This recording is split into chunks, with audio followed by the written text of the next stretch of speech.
Après 1968 et les révoltes étudiantes qui ont éclaté à travers le monde, la jeunesse veut profiter de sa liberté.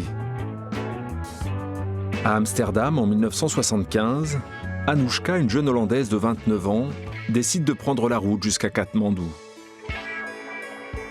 Avec Antoinette, 26 ans, elles vont voyager durant 1 an dans un combi Volkswagen. À partir de leurs photos et de leurs films, nous allons raconter leur périple.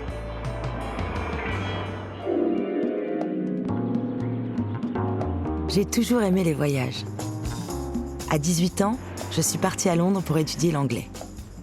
À mon retour, mes jupes avaient raccourci et j'avais gagné en assurance. À cette époque, j'avais toujours 2 choses au fond de mon sac. Mon appareil photo et ma plaquette de pilule. Je sortais déjà avec Alexandre.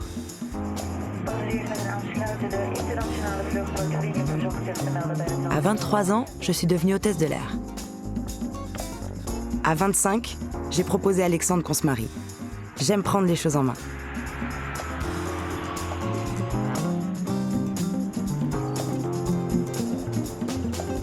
À la veille de mes 30 ans, j'ai quitté mon uniforme, bien décidée à découvrir le monde autrement.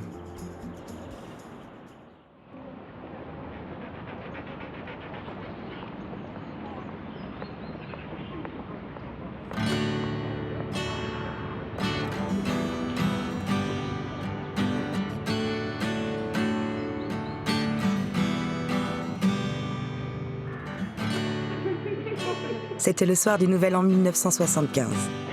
Entre 2 verres, je me lance. Je propose à Alexandre de partir avec moi sur la route de Katmandou. Il dit que c'est un caprice, que ce n'est pas possible. Il doit finir sa médecine. Avec ou sans lui, je partirai. L'aventure, c'est maintenant ou jamais. Quand il a vu le combi, Alexandre a vraiment été surpris. Il a compris que je ne plaisantais pas. Étape suivante, passer une annonce pour trouver un équipier ou une équipière. Après quelques candidats plutôt bizarres, je suis tombée sur la perle rare, Antoinette. Elle a une sacrée personnalité, Antoinette. À 15 ans, elle fumait déjà ses premiers joints. Comme moi, elle a été hôtesse de l'air, puis elle a travaillé pour un producteur de rock. Elle a l'air sympa, spontanée, on devrait s'entendre. 8 août, demain enfin le départ. Avec Alexandre, on a organisé une grande fête, bien arrosée. On s'est mis d'accord, liberté sexuelle pour chacun pendant toute la durée du voyage. À 4h du matin, les bouteilles sont vides. J'ai très envie de profiter de mon mari, encore un peu.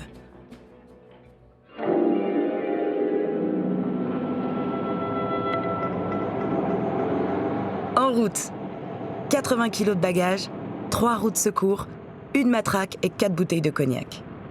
J'ai tout prévu pour aller jusqu'au bout.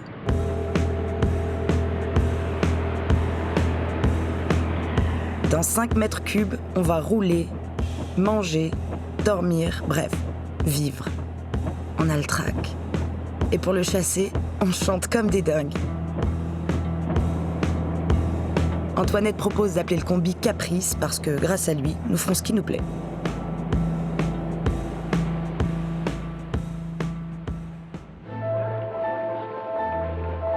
L'itinéraire d'Anoushka et Antoinette est celui qu'empruntent les hippies du monde entier.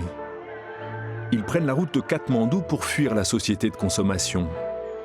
Ils veulent découvrir le monde pour mieux se découvrir eux-mêmes.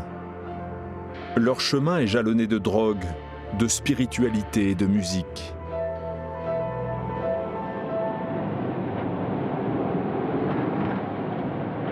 Antoinette conduit et me raconte sa vie. Une chose est sûre, on n'est pas des hippies, juste 2 voyageuses. Nos caractères sont très différents. Elle est bohème, je suis carrée. Elle est bordélique, je suis organisée. Elle est rêveuse, je suis pragmatique. Les milliers de kilomètres qui s'annoncent promettent quelques surprises.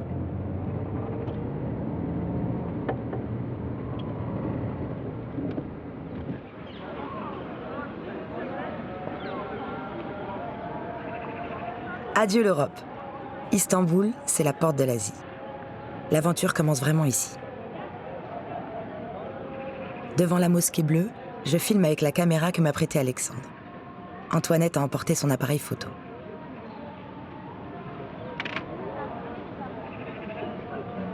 Cher Alexandre, je t'écris de la place Sultan Ahmet, le lieu de rencontre des jeunes du monde entier. Au Yeners Café, chacun échange des tuyaux, on se donne rendez-vous à Goa au Katmandou.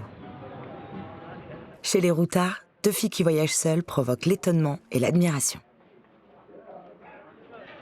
Chez les Turcs aussi. Sefer tient le camping dans lequel on a garé Caprice. Antoinette me photographie avec lui. Là, c'est elle avec Ougour. Sefer et Ougour sont fascinés par ce qu'ils appellent la femme occidentale libérée. Ils ne veulent pas croire que je suis mariée. Ça ne les empêche pas de nous draguer. C'est pas désagréable.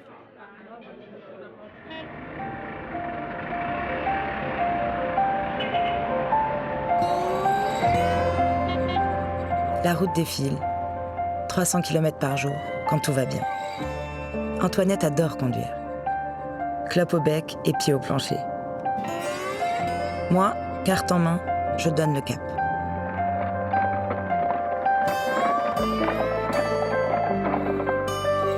On fait étape près de Sivas, au bord d'un lac entouré de montagnes desséchées.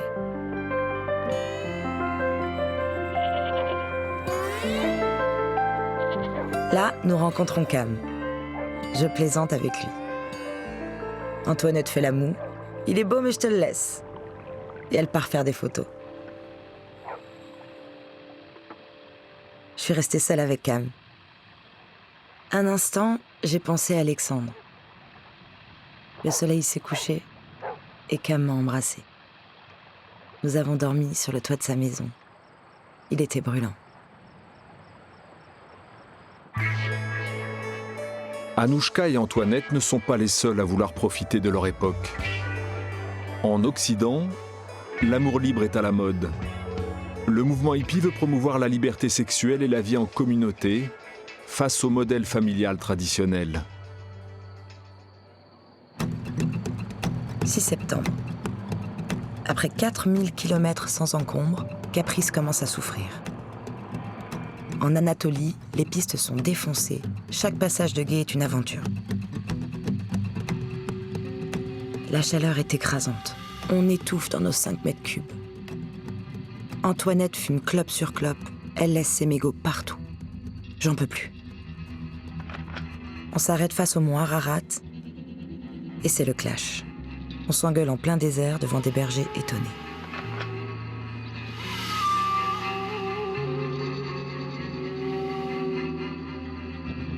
Nous roulons sans un mot jusqu'à la frontière iranienne.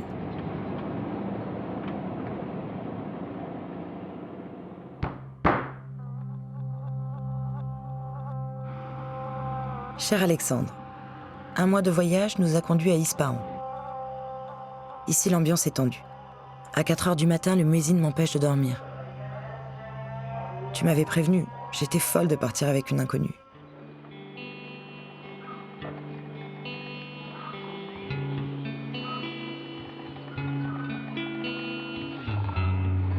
Au camping, il y a des affiches. Interdiction de se promener nu sous peine de lapidation. Antoinette s'en fout. Elle m'agace. À un moment, elle me lance. Nudité et solidarité avec les femmes iraniennes. On a piqué un fou rire et fini par trinquer pour faire la paix. Une fois en Tchador, on a visité la grande mosquée d'Ispahan. Une splendeur.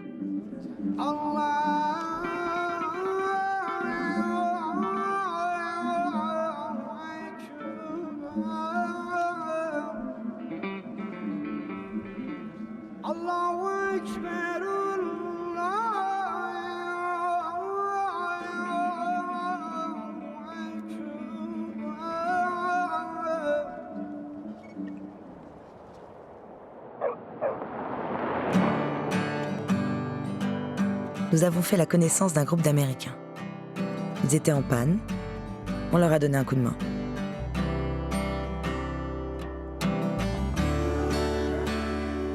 Wayne et ses copains ont fait la guerre du Vietnam. Maintenant, il travaille en Iran comme technicien.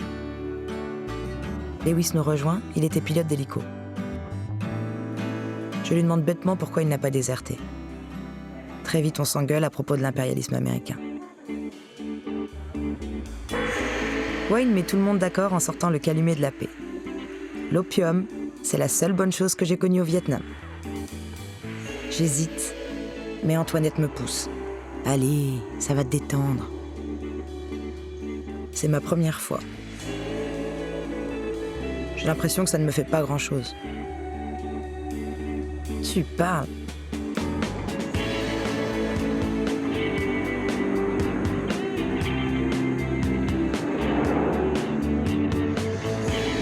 Antoinette et Wayne planent toute la journée. Ils ont l'air amoureux.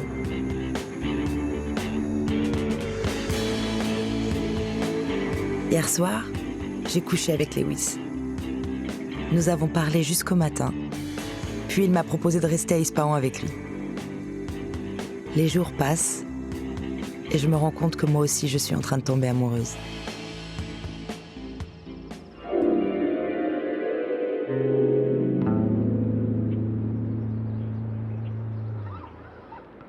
Le voyage a bien failli s'arrêter ici. Nous avons du mal à partir après un mois de bonheur. Nos copains américains s'inquiètent pour nous. L'Afghanistan et le Pakistan sont des pays dangereux. Lewis insiste pour me donner son pistolet. Je refuse. Je le regarde préparer le combi. Je suis émue. Ça me fait quelque chose de les quitter. Après les adieux, Antoinette reste silencieuse un long moment. Puis elle met la musique à fond. C'est reparti. Nous sommes à 6000 km d'Amsterdam. Il faut se serrer les coudes.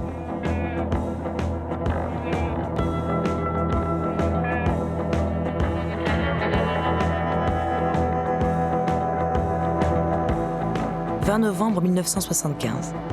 Bienvenue en Afghanistan. » J'ai le sentiment qu'on est un peu des bêtes curieuses. Heureusement Caprice nous protège.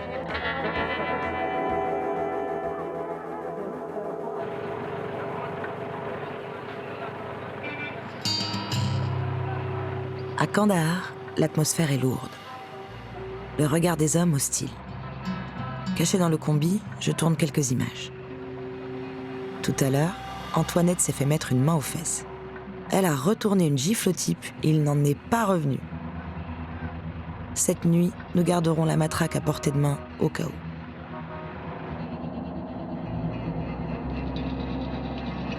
Il gèle dans le combi.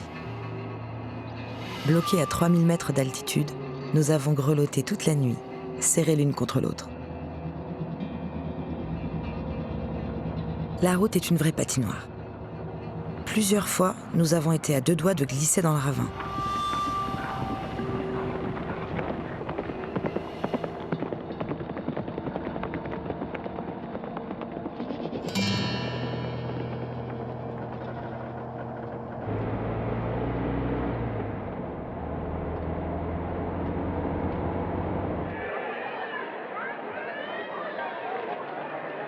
Cher Alexandre, nous voici enfin en Inde, à Amritsar, la ville sacrée des Sikhs. Je t'écris d'un lit, un vrai. Nous reprenons des forces car l'Afghanistan et le Pakistan nous ont lessivés. À force d'être collés l'une à l'autre, les engueulades ont recommencé. Antoinette m'a fait comprendre que si nous voulons terminer ensemble ce voyage, nous devons toutes les deux changer, devenir plus tolérantes. Un mariage sikh va avoir lieu. La religion sikh impose aux hommes d'avoir les cheveux longs et de les cacher sous un turban. Peter, un Hollandais, se fait enturbaner. Il est plutôt ridicule. Encore un touriste qui joue les hippies.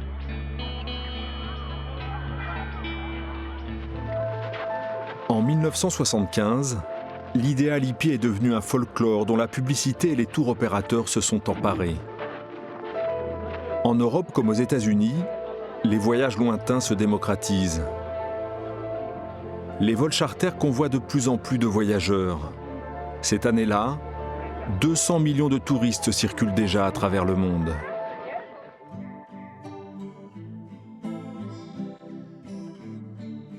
À Agra, nous avons réussi à visiter le Taj Mahal en échappant à la foule. Nous nous sommes levés à 5 heures du matin.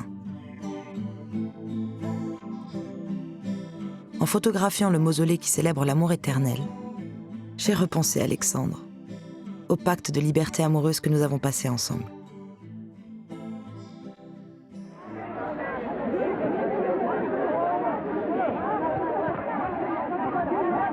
Janvier 1976. On fête le Nouvel An dans un petit village du Rajasthan.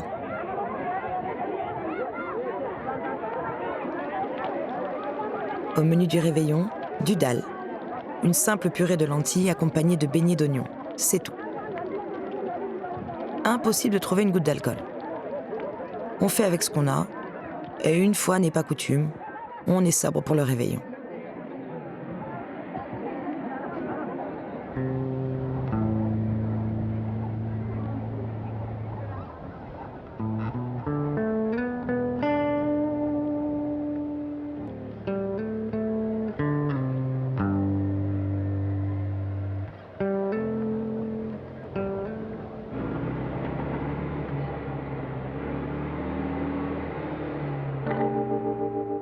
Goa. 10 000 kilomètres pour arriver au paradis. Antoinette est déjà à poil. Nous avons difficilement trouvé une plage déserte, mais Vagator Beach est parfaite.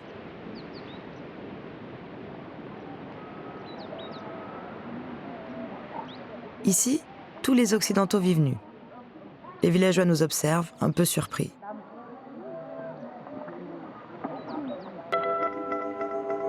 Antoinette construit une cabane pour Wayne. Il vient d'Iran pour la voir. Elle a appris à tresser les feuilles de palmier avec les femmes du village. Cher Alexandre, à Goa, la vie s'écoule paisiblement. Toi qui me trouves souvent trop speed, tu vas être content, je me suis mise au yoga. J'écoute l'album des Pink Floyd que tu as enregistré pour moi. Wish You Were Here. Tu me manques et je suis heureuse que tu viennes bientôt me rejoindre au Sri Lanka.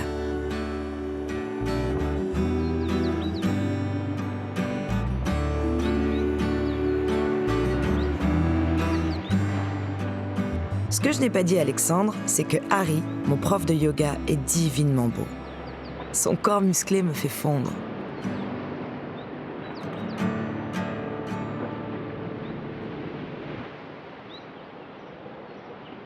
Wayne est arrivé, il a apporté du cognac, des cigarettes et du LSD.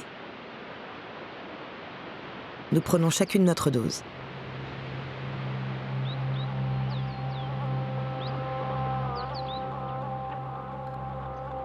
Antoinette va nager. Je m'assois face à la mer. Un flash. Je souris, puis j'éclate en sanglots.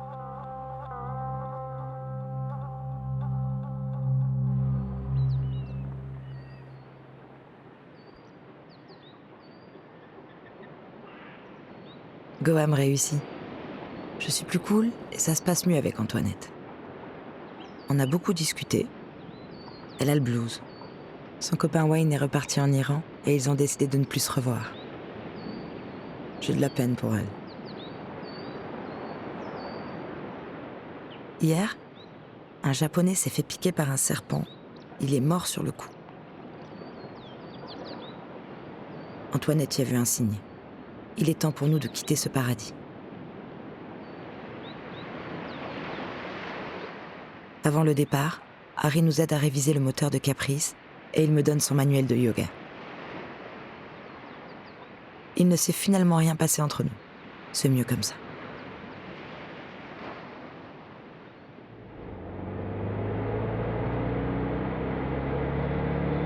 « 1er février 1976. Nous sommes arrivés à l'extrême sud de l'Inde. L'embarquement pour le Sri Lanka est tout un poème. Nous tremblons pour notre vieux Caprice.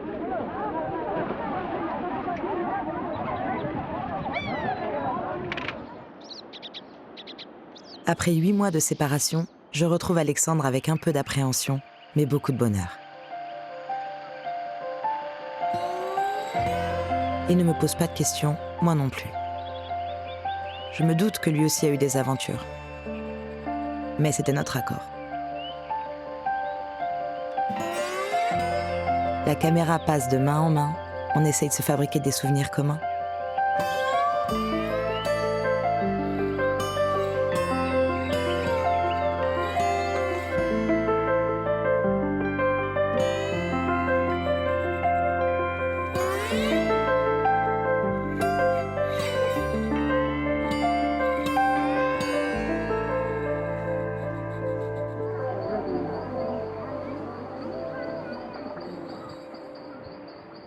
Déjà 10 jours au Sri Lanka.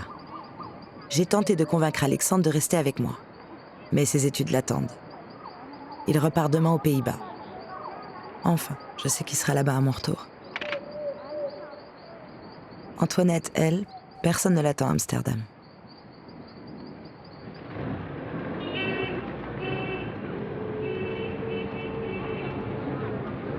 Caprice file vers le nord. Katmandou n'est plus qu'à 3000 km.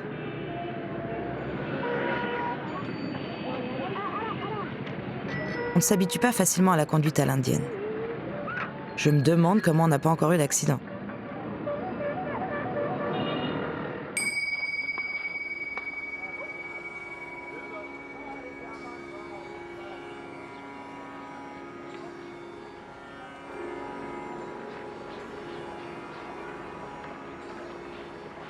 Nous arrivons à Bénarès, au bord du Gange. Ici, les hindous célèbrent la vie comme ils célèbrent la mort. Simplement.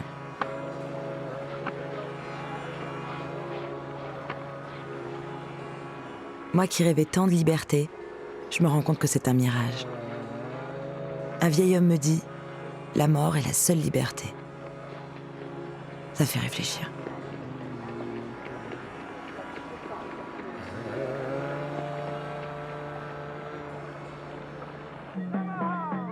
La jeunesse occidentale a soif de mysticisme. Ils sont chaque année plus nombreux à chercher des réponses dans les religions orientales. D'après la légende, Bouddha a séjourné à Katmandou. La capitale du Népal devient dans les années 70 l'ultime étape d'une quête initiatique. 14 avril 1976. Katmandou, enfin. Un nom qui nous a fait tellement rêver. Nous arpentons les rues, tentant de comprendre pourquoi la capitale du Népal est devenue un mythe. La ville est envahie de hippies qui vivent entre eux, coupés du reste de la population, défoncés du soir au matin.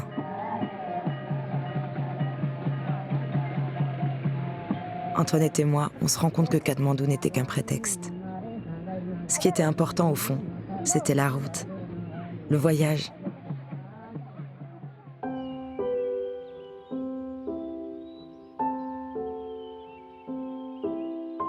Cher Alexandre, nous l'avons fait. Près d'1 an de route avec des découvertes incroyables, des joies et des rencontres que nous n'imaginions pas. Un moine bouddhiste nous a dit hier que chaque voyage était le rêve d'une nouvelle naissance. C'est vrai. Antoinette et moi, nous nous sentons transformés. Tu vas découvrir ta nouvelle femme. J'espère que tu l'aimeras. Je rêve maintenant d'une route rapide et droite pour revenir à la maison. Antoinette et Anouchka ont parcouru près de 45 000 km et traversé bien des frontières. Bientôt, la politique et les conflits vont fermer la route de Katmandou. En 1979, les Soviétiques envahissent l'Afghanistan. La même année, en Iran, la révolution entraîne la chute du Shah et l'instauration d'une république islamique. L'utopie de la route a vécu. En 1978, Alexandre et Anouchka ont une fille et un nouveau combi avec lequel ils parcourent l'Europe.